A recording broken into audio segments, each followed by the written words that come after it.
반갑습니다. 대기업 김정수대입니다. 지난 금요일에는 이 바이오 주식들이 강세를 보였지만 현재는 잠시 숨고르기를 하고 있다라고 볼 수 있습니다. 이 책은 이 K바이오 굉장히 흐름이 좋았는데 mRNA, GLP-1, ADC, CDMO 등의 분야가 좋은 흐름을 이어나가면서 이 신고가를 갱신하고 있지만 지금의 고점에서는 다소 부담이 될 수 있다라는 이런 우려도 있습니다. 하지만 이런 인기 섹터 외에도 내년부터 본격적인 신약 출시가 기대되는 이 새로운 바이오 트렌드가 등장하고 있는데요. 과연 어떤 기술력을 보유하고 있으며 관련된 탑5 기업은 어떤 기업들인지 지금부터 함께 확인해 보시죠.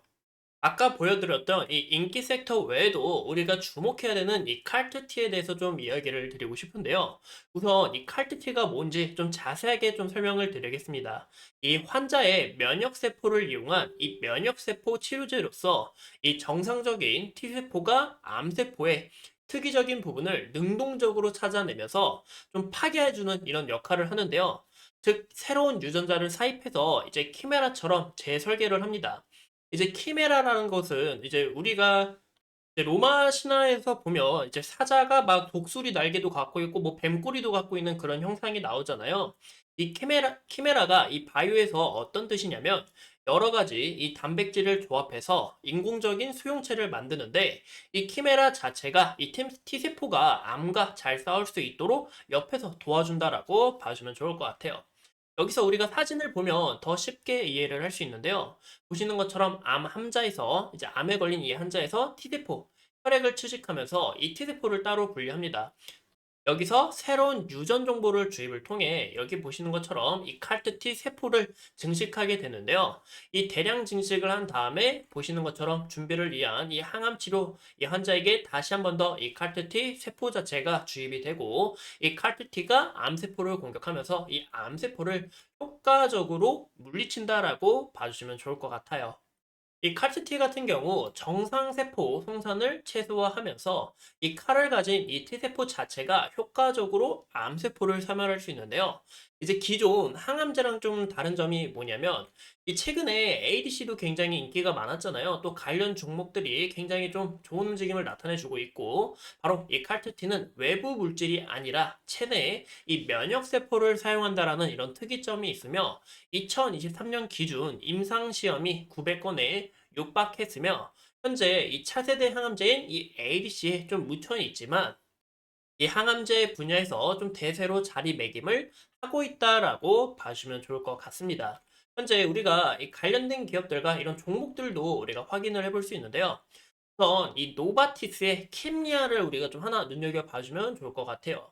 이 노바티스의 킴리아의 경우 세계 최초로 FDA 승인을 받았으며 근데 이 약 가격이 1회 투여가 얼마인 줄 아세요? 1회 투여가 약 17억 정도가 됩니다. 이 굉장히 비싼데요.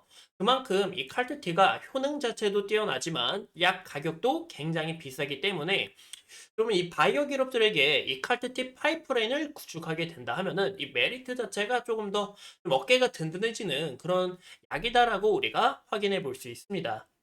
그러면 우리가 왜 이 칼트팁 분야에서 좀 우리가 왜 주목을 하셔야 되냐면 아까 말씀드린 것처럼 이 ADC에 좀 묻히면서 현재 이 칼트팁 관련 종목들이 좀 좋은 움직임을 좀 나타내주고는 있지 않다. 하지만 여기서 시장에서 다시 한번 더 재부각 될 시 긍정적인 움직임을 받고 좋은 주가를 이끌어낼 가능성이 높기 때문에 이런 부분에서 우리가 좀 눈여겨보셔야 된다라고 말씀을 드려요. 현재 이 칼트티 같은 경우 보시는 것처럼 2023년 기준 이 72%의 혈액암 타깃과 그리고 28%가 고형암 타깃으로 좀 되어 있습니다. 우리가 좀 눈여겨보셔야 되는 것은 이 고형암에서 좀 환자가 서서히 벌어질 수 있는지, 그러니까 이 고형암 환자를 타깃하는 이 칼트티 치료제가 좀 등장할 수 있는지 그런 부분을 좀 확인해 주시면 좋을 것 같고 이 두 가지 암을 제외하고도 이 적응증 자체를 확대하고 있다. 그리고 대부분 초기 단계이므로 이제 일상에서 크게는 2상까지 좀 되는데 여기서 만약에 신약으로 나오게 될 시 시장을 좀 크게 가져올 가능성이 있다라고 봐주시면 좋을 것 같습니다. 이 칼트티 같은 경우 옛날하고 비교를 해봤을 때 현재 임상 시험 건수가 지속적으로 늘어나고 있다라는 거 우리가 확인해 볼 수 있고, 현재 이 시장 규모를 봤을 때도 2030년까지는 이 183억 달러로 좀 성장할 전망에 있다라고 우리가 봐주시면 될 것 같습니다. 근데 현재 우리가 이 칼트티를 또 주목해서 보셔야 되는 이유가 있죠. 바로 이 큐로셀이 국내에서 제일 빠른 임상 1상을 도입한 기업인데요. 현재 이 칼트티 치료제 후보 물질인 보시는 것처럼 이 암발센을 우리가 확인해 볼 수 있습니다. 이제 암발센이 현재 이 식약처에 승인 심사를 넣었고 이 내년 초에 심사 결과가 나올 전망이 있다라고 보고 있는데요. 만약에 여기서 승인이 나오게 될 시 이 큐로셀 또한 주가가 이 모멘텀이 강하게 나아갈 수 있다라고 좀 봐주시면 좋을 것 같습니다. 이제 이 암발생 같은 경우 좀 다른 칼시티와 좀 비교를 해봤을 때 좀 특이점이 있는데요. 바로 이 면역세포 중 하나인 이 B세포가 암이 된 이 거대 B세포 림프종 치료제로서 이 기업 측으로는 이 킴리아 아까 말씀드린 이 세계 최초로 FDA 승인을 난 이 카르티 치료제와 비교를 해봤을 때 현재 이 간해율 자체도 굉장히 높으며 이제 71%를 나타내고 있는데 이제 완전 간의 뜻은 더 이상 암의 흔적을 발견할 수 없는 상태다라고 봐주면 좋을 것 같아요. 즉 이 말은 환자의 생존을 높일 수 있고 또 암의 재발 위험을 낮출 수 있다라는 의미인데요. 근데 우리가 이 바이오를 보실 때 이 바이오의 흠이 하나 있습니다. 뭐냐면 이 부작용을 대부분 보지 않는다는 거예요. 이 부작용도 우리가 비교를 해봤을 때 7%로 다른 FDA 승인 난 이 약물과 비교를 해봤을 때 부작용 자체도 굉장히 적다라는 것을 우리가 확인할 수 있습니다. 현재 이 큐로셀 같은 경우 안발세 급여 등재 준비도 서두르고 있고 식약처에서 좋은 결과가 나오게 될 시 국내에서 처음으로 이제 시장에 판매를 하는 그런 흐름을 나타낼 가능성이 높기 때문에 우리가 이런 큐로셀의 움직임을 좀 추적해 주시면 좋을 것 같고 큐로셀이 여기서 긍정적으로 나오게 될 시 이 관련된 카르티 기업들의 주가가 긍정적으로 나아갈 수 있다라고 봐주실 것 같아요. 그다음에 이제 M클론을 또 이제 말씀을 드리고 싶은데요. 이 M클론이 아까 말씀드린 이 큐르셀 다음으로 이제 가장 빠른 임상 시험을 진행하고 있다라고 봐주면 좋을 것 같습니다. 이제 우리가 좀 주목해야 되는 파이프라인은 이 AT101인데요. 좀 이 AT101이 좀 차별화된 이 칼트티다라고 이야기가 나오고 있어요. 현재 이 칼트티 치료제 같은 경우 모두 보시는 것처럼 이 CD1나잇을 좀 표적으로 삼고 있는데요. 이 CD 원나잇을 표적으로 하는 이 칼트티 치료제 같은 경우 이 부작용이 좀 나옵니다. 어떤 부작용이냐면 현재 이 문제점을 나타내는 이 B세포만 공격을 해야 되는데 이 B세포만 공격하는 게 아닌 정상 B세포까지 공격을 하면서 이 손상된 이 B세포가 항체 생성 저하로 인해서 환자를 굉장히 좀 취약하게 만든다라고 봐주시면 좋을 것 같습니다. 하지만 현재 M클론이 갖고 있는 이 파이프란의 경우 이 결합 부위가 다르기 때문에 최소 용량만 투여를 해도 약 효능이 굉장히 뛰어나다라는 점과 하지만 여기서 좀 우리가 주목해야 되는 게 바로 이 기존 치료제에 불응하거나 아니면 재발 환자군에게만 쓸 수 있다라는 점에서 이 경쟁력이 조금 부족하다라고 말씀을 드리고 싶어요. 현재 이 엠클론 같은 경우 이제 2024년 바로 올해 이 하반기 중 임상 이상에 대한 이 중간 결과가 좀 발표될 것으로 좀 전망을 하고 있는데요. 여기에 대한 이제 결과를 우리가 좀 눈여겨보시는 게 가장 중요할 것 같고, 현재 이 칼트2의 활성 조절을 하는 이 스위처블 카트 기술 같은 경우, 이제 미국에 등록한 만큼 이 기대감이 더 큰 폭으로 올라갈 수 있다라고 봐주면 좋을 것 같습니다. 아까 제가 좀 기침이 나왔는데요. 현재 이 큐로셀하고 엠클론이 좀 이제 결과가 이제 올해랑 내년에 또 나오기 때문에 이런 부분에서 우리가 이 관련된 카트티 기업들 좀 움직임을 지속적으로 추적하셔야 된다라고 말씀을 드리고 싶어요. 네, 그 다음으로 이제 관련된 이제 세 가지 종목을 더 추가로 말씀을 드리자면 이 HLB도 볼 수가 있습니다. 이제 HLB 같은 경우 미국 자회사 이 베리스모 테라퓨틱스가 개발 중인 이 칼트티 치료제가 있는데요. 현재 이 FDA로부터 중피종에 대한 이 흑이 의약품으로 지정된 바가 있습니다. 현재 일상을 이제 시작한다라는 점에서 좀 아쉬운 부분이 있지만 현재 HLB 같은 경우 좀 다른 면모로 봐야겠죠. 최근 이슈가 중국 항서제약과 개발한 이 강한 치료제인 이 리보셀라닙이 실사 일정 통보를 받았습니다. 즉 이 말은 올해 안으로 결과가 나올 수 있다라는 이야기인데요.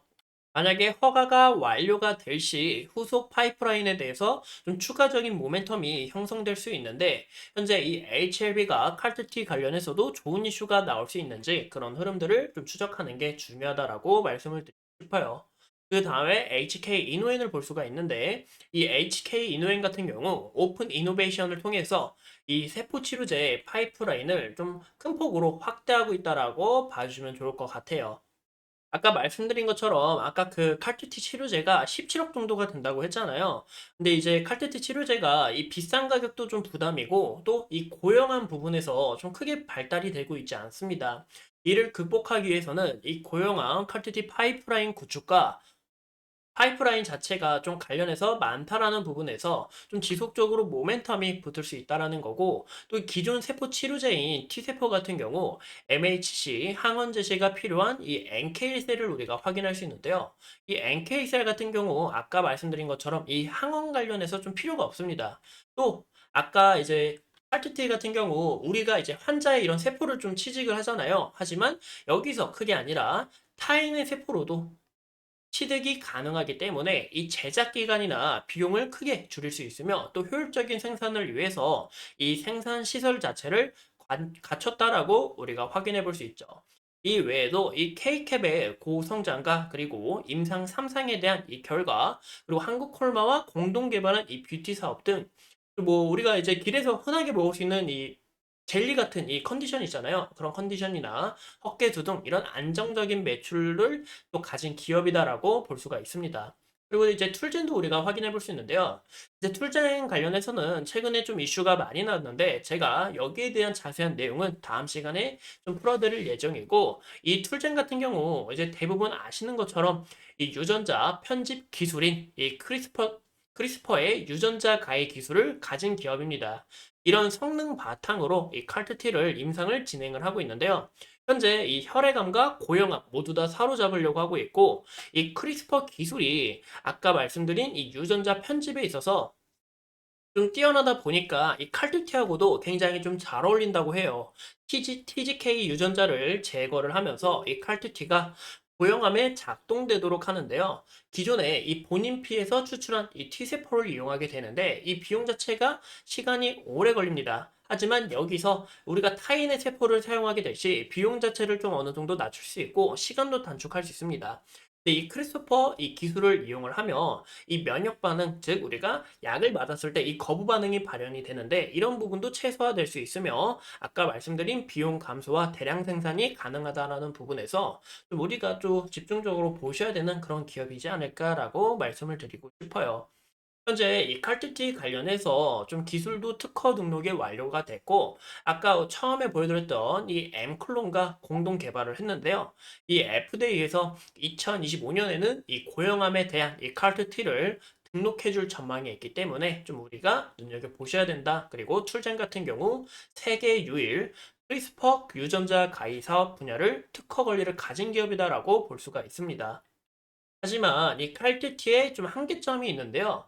바로 타깃 의존성이 굉장히 크다라는 부분이에요.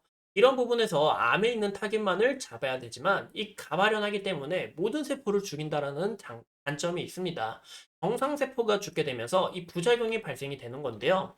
우리가 이 바이오 같은 경우 이 신뢰를 좀 가진 기업으로서 이 부작용을 최소화시켜야 돼요. 하지만 여기서 좀 크게 시장을 넓히기는 좀 어려운 부분에 있다.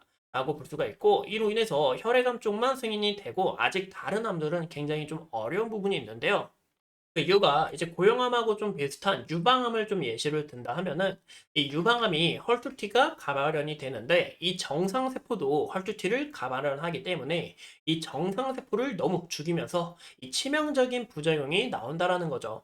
하지만 이 혈액암 같은 경우 CD1나잇이나 아니면 이 BCMA라는 좋은 타겟이 있어서 혈액암 쪽만 좀 승인이 됐다라고 봐주면 좋을 것 같습니다. 또 이 부작용이 또 위험한 좀 경우가 굉장히 큰데요. 이제 암을 없앨 수 있게 훈련된 이 면역세포가 많아지게 될 시 이 사이토카인 폭풍이라는 효과가 나옵니다. 이거를 이제 CRS라고 하는데 이제 없애야 되는 이런 좀 악성세포가 많다 보니까 이 면역세포의 이 수가 많아지게 되고 이를 통해서 CRS로 인한 이 가한 면역 반응으로 좀 사망할 가능성이 높다라는 거죠. 이런 부분에서 우리가 이 칼트티를 좀 눈여겨보셔야 되는 것은 아까 말씀드린 것처럼 이제 큐로셀이 과연 이런 내일년부터 과연 이 칼트티를 파이프라인에서 지속적으로 매출을 끌어당길 수 있는지 그런 흐름들을 좀 보셔야 된다라고 말씀을 드리고 싶고 그 다음에 이 칼트티가 혈액암뿐만이 아니라 또 고형암뿐만이 아니라 다른 암 쪽에서 승인이 나오게 될 경우 모멘텀 자체가 커질 가능성이 있다라고 볼 수가 있죠. 무엇보다 이 부작용이 굉장히 문제가 큰데 부작용 자체를 좀 많이 단축할 수 있는 그런 기업들이 나와줘야 이 시장에서 좀 크게 점유율을 갖고 오지 않을까라는 거 참고해 주시면 좋을 것 같습니다. 이상 이 칼투티에 대해서 함께 알아봤고 앞으로 추가적인 이슈 여러분들과 함께 하면서 끊임없이 살펴보도록 할게요. 오늘도 소중한 시간 내서 영상 시청해 주신 점 감사합니다.